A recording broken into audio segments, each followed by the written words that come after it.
It's been a week now since our team has had the chance to reflect a little bit on our time in Denver at the Commodity Classic 2025. While we were on the grounds, we heard from farmers about a whole host of issues. Of course, we talked a lot about the expected economic returns of 2025, and we heard from Secretary of Agriculture Brooke Rollins on some of the policy issues that could impact our industry.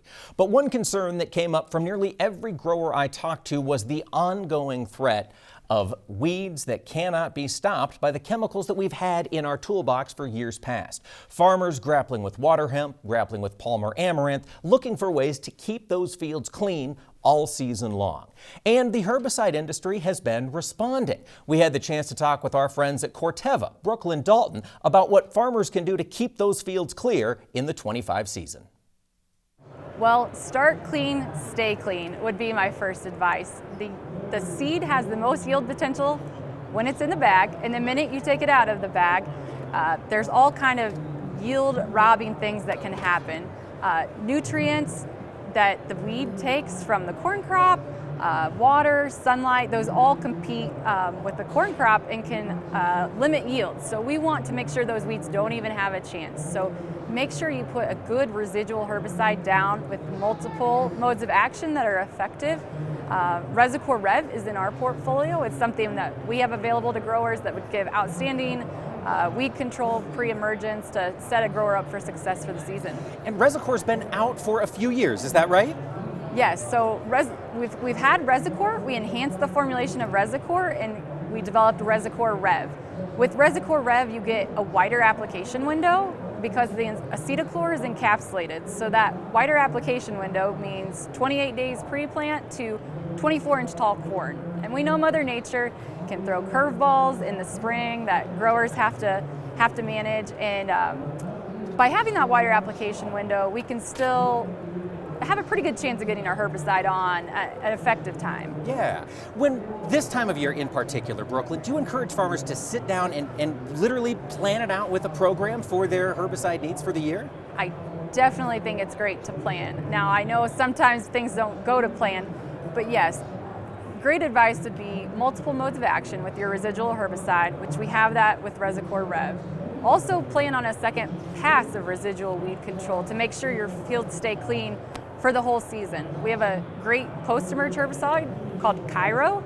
Cairo recently launched within the last year, and that goes on up to 24-inch tall corn as well. So consider using multiple modes of action and multiple applications of residual herbicides. It's all about diversifying the way you're tackling those weeds, right? So they don't get too used to one particular form? Yes, yeah. So we encourage multiple modes of action to work on that weed, and you may have several weeds in the field, so we want multiple modes of action because they can control different weeds too. But yeah, being able to change your program approach is great too. Between corn and beans, a lot of times naturally you're going to be using different modes of action if you're in a corn and bean rotation. But yes. Curious about the Cairo. Last year, of course, you had it out there for growers. What was the response from the field? Is that something you work on? As a matter of fact, I just had a grower here today who was telling us what an excellent experience he had with Cairo. He was very pleased with his weed control.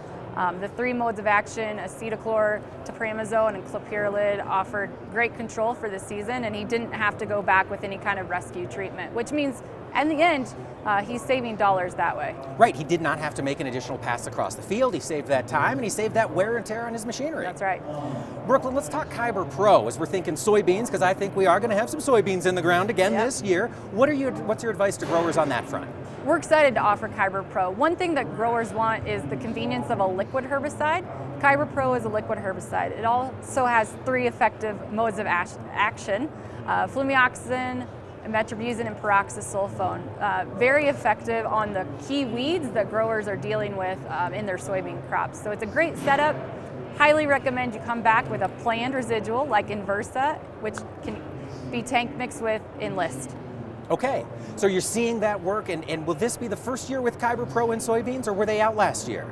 So we've had Kyber previously in our portfolio. We saw an opportunity to optimize that formulation, and so Kyber Pro comes with the confidence of a great formulation that mixes well and sprays well, and so growers can rest assured that they'll have a good application experience with Kyber Pro pre-emerge. And all of these products are out for the 2025 planting season, right? That's right, they're out for the 2025 planting season. We're seeing strong demand for all of these residuals. Growers have spent a lot of time at the booth talking to us about what's new. They're interested in the innovation Corteva is bringing forward. So we've gotten to talk a lot about those today. But we also look forward to talking about the future of the herbicide portfolios, because we invest in R&D at Corteva. We're proud of that. For every dollar a grower spends with us, 1% of that goes back into R&D to make sure farming is sustainable for the future, and we have innovation coming further out. You know, and I think just through this interview, we've heard you mention we had this chemical and we've enhanced it. We had this program and we've made it better. You're seeing that work play out year after year at Corteva. Yes, we are.